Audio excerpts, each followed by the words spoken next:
Today I want to take a look at a technique that I use a lot to duplicate the look of golden hour in a photograph. So you may be a landscape photographer, you may be a portrait photographer, whatever you happen to be, this I think is super useful. If you shoot near the end of the day or the beginning of the day and you miss golden hour and you miss that nice warm light, or maybe the light is not as warm as you want it to be, there's a really simple way we can duplicate that and mimic that in Lightroom. So let's go ahead and dive in and take a look. The first thing you want to do is make sure that your image has been edited as good as it can be in the develop module. You don't want to do this stuff first. You want to make sure this is one of your last steps. So let me hit the develop module, letter D here, bring this into the develop module, and let's take a look here at what we've got. So I've got this image here of this field. Now again, landscape photography, portrait photography, doesn't really matter. This tool is equally accessible. But what we want to do is get our image edited through, and I've done some very basic things to this photograph. I did a little bit of some white balance adjustments, I took the exposure up, some very simple things. But in reality, we would want to do a little bit more to it than that. You'd want to get it edited through most of the basic panel.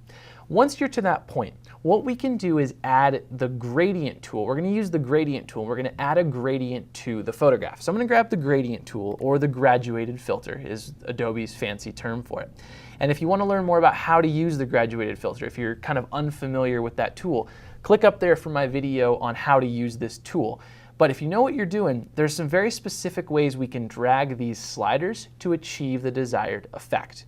So the first thing I like to do when I'm trying to duplicate the look of golden hour is give myself a little bit of positive exposure, because that makes things look brighter, more cheerful, obviously. And then I also want to apply a color to the certain part of the photograph. So down at the bottom of the gradient tool, or the graduated filter, there's this little color box, and I'm going to click in there, and I like to use these 3 warmer colors that it put up here at the very top. You can also pick your own color, obviously, like you can just click around and pick purple or green or whatever, but I'm going to go with the middle of the warmer colors down there in the color picker. Once I have that selected, I'm going to close it. Now, that's all I want to do with this graduated filter. A little bit of brightness and a little bit of warmth.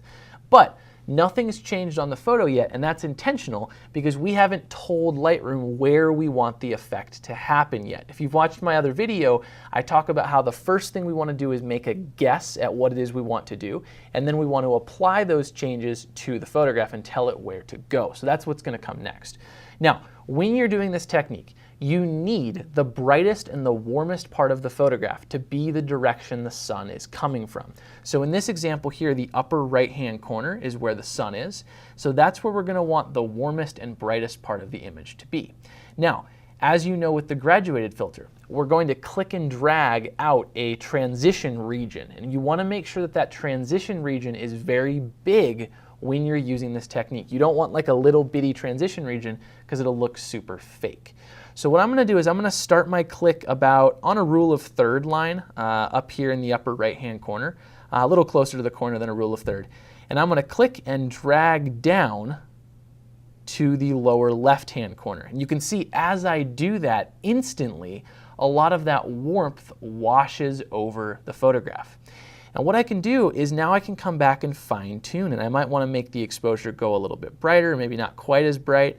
I can also go inside the color box and play with some different coloration. I think that one's a little too far, might tone it back a little bit. I think that looks good. And then overall, when I'm all done with that, I would close the tool and I would be done with the adjustment. But before I do that, I want to show you the difference here. There's this little light switch at the bottom of the graduated filter box, and I can turn that on and off and we can look at the effect. So here's before and here's after. Before and after. Image was taken at the same time of day, before and after, obviously. It's the same picture. But the feeling that you get, the mood that this image portrays is vastly different.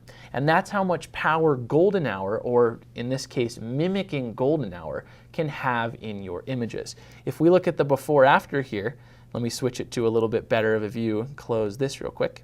If we switch to the before-after, we can very clearly see that on the left the image looks pretty sterile, and on the right it gives us the nice bright warmth or after.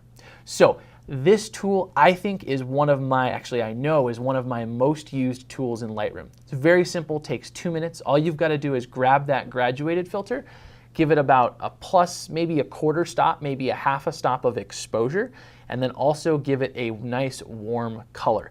As a little side note, you don't want to use the white balance sliders to give the warmth, because white balance actually changes the colors from one thing to another. Adding warmth using the color box actually adds color. We want to add more orange. We don't want to change what's there. It looks much more believable if we add orange on top of what we already have. So using that color box to pick a nice warm tone, and we're left with a beautiful image that looks like it was taken later in the day than it actually was. Now, pro tip to keep in mind, make sure you keep that transition region nice and wide. You don't want a really narrow transition region or it'll look very, very fake. So that is how you mimic golden hour in an image in Lightroom. If you like this video, hit that thumbs up button. If you disliked it, hit the dislike button. If you have a question, comment, concern, video suggestion, whatever it is, leave it down in the comments section down below. I love reading comments unless they're not nice, and then I read them anyway and take the constructive criticism. So leave those too. And lastly, if you want to stay up to date, hit that subscribe button down in the corner down there to stay up to date.